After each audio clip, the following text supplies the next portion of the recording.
আপনি কি জানেন বাংলাদেশ সরকার এক বছরে কত টাকা আয় করবে এবং সেই টাকা কোথায় খরচ করবে? এর পুরো রোডম্যাপ, পুরো পরিকল্পনা আগে থেকেই তৈরি করে। আর এই পরিকল্পনার নামটাই হচ্ছে জাতীয় বাজেট। আজকে মূলত এই বাজেট সম্পর্কেই কথা বলার জন্য ভিডিওটি করা। চলুন শুরু করা যাক।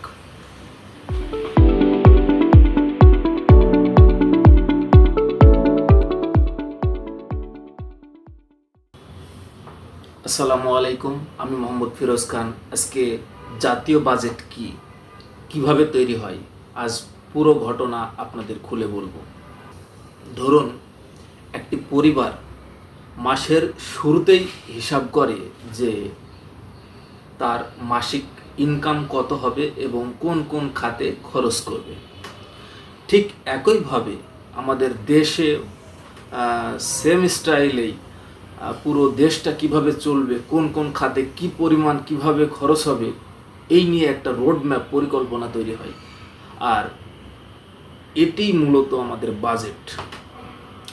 এখন বিভিন্ন মন্ত্রণালয়, যেমন শিক্ষা মন্ত্রণালয়, বিদ্যুৎ মন্ত্রণালয় বা অন্যান্য স্বাস্থ্য মন্ত্রণালয় থেকে তাদের চাহিদা সম্পর্কিত অনেক অনেক তথ্য দিয়ে তাদের অর্থ মন্ত্রণালয়ে তাদের নোটিশ পাঠাতে হয় যে তাদের চাহিদা কি। ঠিক তখনই অর্থ মন্ত্রণালয় একটা খসড়া বাজেট তৈরি করে, অনেক জল্পনা কল্পনার মধ্য দিয়ে এই পরিকল্পনা তৈরি করে জাতীয় বাজেটের খসড়া তৈরি করে।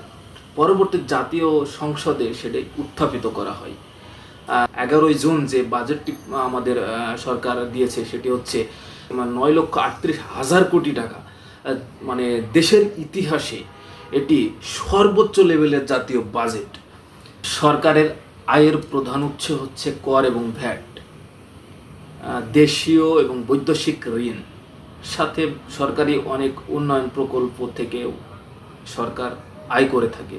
সরকার এই অর্থ কোথায় ব্যয় করে? এই অর্থ রাস্তাঘাট তৈরি, স্কুল কলেজ নির্মাণ এবং বড় বড় উন্নয়ন প্রকল্পে এইগুলো ব্যয় করে থাকে।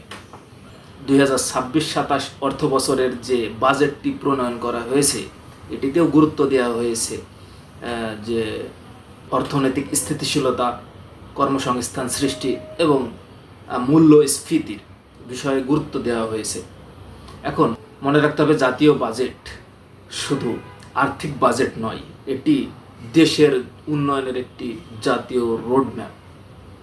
আপনার মতে এবারের বাজেট সাধারণ মানুষের জন্য কতটা উপকারী, এ বিষয়ে কমেন্টে জানাতে পারেন। ধন্যবাদ সকলকে।